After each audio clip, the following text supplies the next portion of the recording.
madhe që ekziston. Unë dëshiroj që të falenderoj deputetët e Partisë Demokratike që janë këtu përballë meje, lideri historik i Partisë Demokratike zoti Sali Berisha, i cili është këtu. Dhe dëshiroj të falenderoj të gjithë deputetët vullnet mirë të Parlamentit të Shqipërisë, të cilët do të thonë jo këtij projekti që sot. Ju nuk e dini që nëse ky projekt do të kalojë, atëherë jeni duke shkruar shkatrimin e familjes, shkatrimin e fëmijëve, shkatrimin e Shqipërisë. Ju duhet ta dëgjoni një herë për gjithmonë që ky projekt nuk është si kundër ju a kanë komunikuar qarqe dhe klika të caktuara. Ky është projekt më i tmerrshëm se sa rrëmbimi i pronës. Flasim për rrëmbimin e fëmijëve, flasim për rrëmbimin e jetës, flasim për sobëzimin një herë për gjithmonë të strukturës bazë atomike që është martesa mes një burri dhe një gruaje. Flasim për transformimin e identitetit shoqëror shqiptar, transformimin e gjuhës së shkruar, gjuhës komunikimit, gjuhës ligjit. Flasim për sanksione, të cilat ju nuk imagjinoni dot që nisin me gjoba nga 1,5 milion lekë vjetra deri në burgime. Të gjitha këto janë brenda këtij projekti që vjen nga Ministria e Antishëndetit, nga Ministria që projekton surrogacinë në Shqipëri, nga Ministria që quhen vetëm Ministria e Shëndetësisë dhe Kujdesit Social, por që nuk është në gjendje të kuroj gradës smura me kancer tek onkologjiku. Miq, ka ardhur koha që shqiptarët të bëjnë bashkë dhe të bëjnë ballë thagmës që kërkon të shkatërrojë thelbin ton, historinë ton, traditën, fen, kulturën, gjuhën, martesën, familjen, fëmijët, të sotmen dhe të nesërmen. Për këtë arsye unë sot dëshiroj t'i drejtohem Taulant Ballës, kreu të grupit parlamentar të Partisë Socialiste. Taulant, hiq dorë. Komunitetet fetare kanë dalë me një deklaratë dje. Komunitetet besimit kanë dalë me një deklaratë të cilët e kundërshtojnë këtë projektigj. Ky nuk është projektigji i shqiptarëve për shqiptarët. Ky është projektigji i George Sorosit për shqiptarët. Ky është një trup i huaj, ky është një kancer i cili synon të shkatërrojë një herë për gjithmonë Shqipërinë tonë. Bravo! Bravo!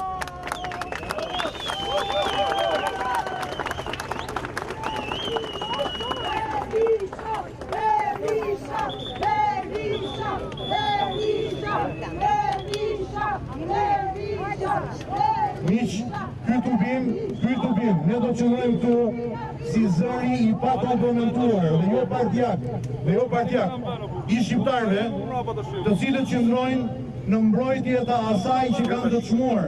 Pas shpirtit, nuk ka gjë më të çmuar se sa digniteti. Pas shpirtit, nuk ka gjë më të çmuar se sa fëmia, vajza edhe djali. Ne duhet të qëndrojmë kundër çdo lloji mënyre, çdo lloj ideologjizimi gjinor. Duhet që ndrojmë kundër të gjitha përpjekjeve, çdo përpjekje që synon të shkatërroj jetën në dimensionin kulturor të fëmijëve tanë. A dini që këtu brenda te ky projekt ligj socialist, sorosist, është një nen i cili synon ideologjizimin gjinor nëpërmjet edukimit në të gjithë zinxhirin, hallkat e zinxhirit para universitar, që nga shkollat e mesme deri në kopësht. Organizata LGBT do të shkojnë do t'i thonë djemve, mbase jeni vajza, të lindura në trupa të gabuar. Ndaj miq, ne i themi sot jo, çdo gjëje që kërkon të deformoj, të shkatërroj, të përçudnoj natyrën hyjnore të krijimit. Zoti e bëri njeriu burr dhe grua. Unë i mbështjellja e kuvendit të Shqipërisë që orën e saj politike ta lidh në mënyrë të drejtë për drejtë, në unitet, me orën politike të partnerit më të madh strategjik të Shqipërisë dhe shqiptarëve, Shteteve Bashkuara të Amerikës. I kujtoj kryeministrit të Shqipërisë zotit Edi Rama. I kujtoj sot kreu të grupit parlamentar të Partisë Socialiste në parlament, zoti Taulant Balla. I kujtoj sot kreu të parlamentit, zotit Niko Peleshi, dhe çdo deputeti që presidenti Trump vetëm disa muaj më parë ka dalë me deklaratën që ekzistojnë vetëm 2 gjini. Ky projekt ligj vjen me përkufizime të reja. Gjinia nuk është më dimensioni natyror i krijimit të njeriu, por është një produkt social, është një produkt ndjenjash, një gjini fluide. Madje janë siguruar që të përdorin terma gjithëpërfshirëse, e ndërthurur dhe përzier. Unë po ju them që nuk ekziston asgjë për te burrit dhe gruas, mashkullit dhe femrës. Është përgjegjësia jonë sot si qytetar të mbajmë përgjegjës deputetët e Kuvendit të Shqipërisë. Ne do të jemi pasqyra ku ata duhet të shihen.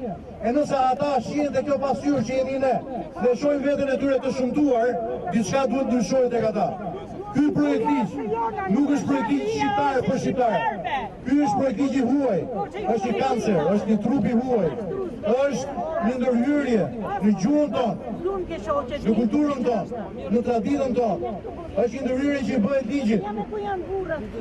Kemi sanksione për njerëzit e lirë të cilët do të komunikojnë besimin e tyre. A e dini që rrezikohet liria e fesë për imamët dhe çdo besimtar musliman me këtë projekt? A e dini që rrezikohet liria e besimit dhe mbrojtur kushtetut për musliman dhe për të krishterë, për teistë që besojnë edhe për ateistë të cilët mendojnë në mënyrë tradicionale. Nëse dikush do thotë ka vetëm dy gjini, nëse ka vetëm dy gjini, do thotë dikush, dhe gjithçka tjetër është jo natyrë, jo e natyrshme, atëherë fillojnë sanksionet. Dhe e dini që këtu ka vendosur një nen për barrën e provës dhe thonë që paditësit të akuzuarit i bie barra e provës të tregojë që është i pafajshëm dhe jo akuzuesit. Pra i bie që unë dhe imamët dhe pastorët dhe priftrit, çdo besimtar dhe jo besimtar që beson tek disa norma të traditës që duhet ruhen dhe duhet mbrohen, të bredhim gjyqeve dhe të na nxjihet jeta. Pse? Sepse ka një agjendë, jo vetëm për shpopullimin e Shqipërisë, nderuar miq, por ka një agjendë e cila shkon më thellë akoma në ADN-n tonë. Agjenda për shkatrimin e familjes, agjenda për shkatrimin e binaritetit gjinis, mashkull-femër, agjenda për ndërtimin e njeriut. Thonja e vjetër komuniste ta ndërtojë njeriun e ri sipas ides komuniste, nuk është harruar, nuk është braktisur. Tani vjen marksizmi si marksizëm kulturor. Tani gjua e përdorur dhe komunikuar duhet jetë politikisht korrekt dhe njerëzit duhet heqin dorë nga bindjet e ndërgjegjës së tyre, nga bindjet e tyre fetare, nga liria e tyre për të folur dhe për të komunikuar, sepse do të duhet të paguajnë një harat të rëndë në të kundërt. Do të bredhin gjyqeve dhe shteti do të marrë fëmijët për t'i edukuar shtetin. Shteti bëhet pronar i fëmijëve, sikundër është bërë pronari pronave shqiptarëve dhe me një dërëm lapsit apo me shprehjen e një butoni vjen dhe ta prish shtëpinë. Nesër vjen dhe ta merr fëmijën. Dhe dini se çfarë ndodh? Nëse një baba apo një nën do që ta mbrojë fëmijën e vet në identitetin natyror, pra ti thot djalit djalë dhe vajzës vajzë.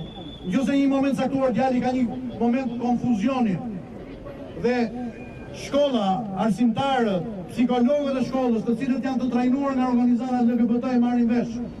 Shteti në Amerikë, shteti në Kanada, ja merr fëmijën prindit, e strehon të qendrat gjinore, edhe djemve i injektojnë bllokues hormonal, që djemë nga mosha 6-7 vjeçare, mos zhvillohen në pubertetin e tyre si djem, por të rriten si vajza, derisa t'i çojnë drejt ndërhyrjeve kirurgjikale.